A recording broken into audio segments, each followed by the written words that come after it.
Sir ತುಂಬ ಖುಷಿ ಆಗ್ತಿದೆ. ತುಂಬ ವರ್ಷದ ನಮ್ಮ ಇಡೀ ಟೀಮ್ ತುಂಬ ವರ್ಷದ ಏನಂತಾರೆ ಕಷ್ಟ ನಿರೀಕ್ಷಣೆ. ಸೊ ಇವತ್ತು ಫಸ್ಟ್ ಶೋ ನೋಡಿದ್ದು ಫ್ಯಾನ್ಸ್ ಜೊತೆಗೆ ತುಂಬ ಖುಷಿ ಆಯಿತು. ಪ್ರತಿಯೊಂದು ಹುಡುಗಿ ಲೈಫಲ್ಲಿ ಅದರ ಒಂದು ಘಟನೆ ನಡೆದೇ ಇರುತ್ತೆ ನೀವು ನೋಡಿದ ಹಾಗೆ. ಬಟ್ ಅವ್ರಿಗೋಸ್ಕರ ನಿಲ್ಲೋರು ಯಾರೂ ಇರೋದಿಲ್ಲ.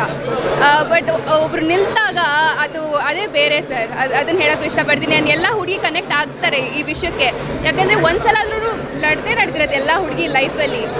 ಸೊ ಅದು ಚೇಂಜ್ ಆಗಬೇಕು ಸರ್. ನಾನು ಅದನ್ನೇ ಹೇಳೋಕ್ಕೆ ಇಷ್ಟಪಡ್ತೀನಿ. ಒಂದು ಹುಡುಗ ನಿಮ್ಗೋಸ್ಕರ ನಿಂತು ಒಂದು ದಾರಿ ಹಿಡಿದಾಗೂ ಅವನ್ನ ಬಿಟ್ಟು ಹೋಗಬಾರ್ದು. ಅದೇ ಧರ್ಮ. ಏನೋ ಅವನ ಪರಿಸ್ಥಿತಿ ಸರಿ ಇಲ್ಲ ಅಂತ ಬಿಟ್ಟು ಹೋಗೋರೆ ಜನ ಎಲ್ಲರೂ ಇರೋದು. ಅಲ್ಲಿನೂ ಬಿಟ್ಟು ಹೋಗದೇ ಇರೋದೇ sir Preethi. ಆವಾಗೇ Preethi ಗೆಲ್ಲುತ್ತೆ, ಆವತ್ತೇನೆ ಮನುಷ್ಯತ್ವನೂ ಗೆಲ್ಲುತ್ತೆ.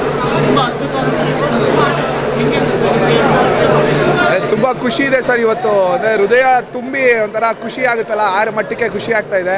Because after a long gap ಏನೋ ಮಾಡ್ಕೊಂಡು ವ್ಯವಹಾರ ಮಾಡ್ಕೊಂಡು ಮನೇಲಿ ಇರ್ಬೋದಿತ್ತು. ಬಟ್ ಆ ಗೀಳಿದೆಯಲ್ಲ, ಸಿನಿಮಾನ ಹುಚ್ಚಿದೆಯಲ್ಲ, ಅದು ಯಾವುದೇ ಒಂದಲ್ಲ ಒಂದಿನ ನಮಗೆ ಫಲ ಕೊಡುತ್ತೆ ಅನ್ನೋದಕ್ಕೆ ಈ ಶುಕ್ರವಾರನೇ ಕಾರಣ.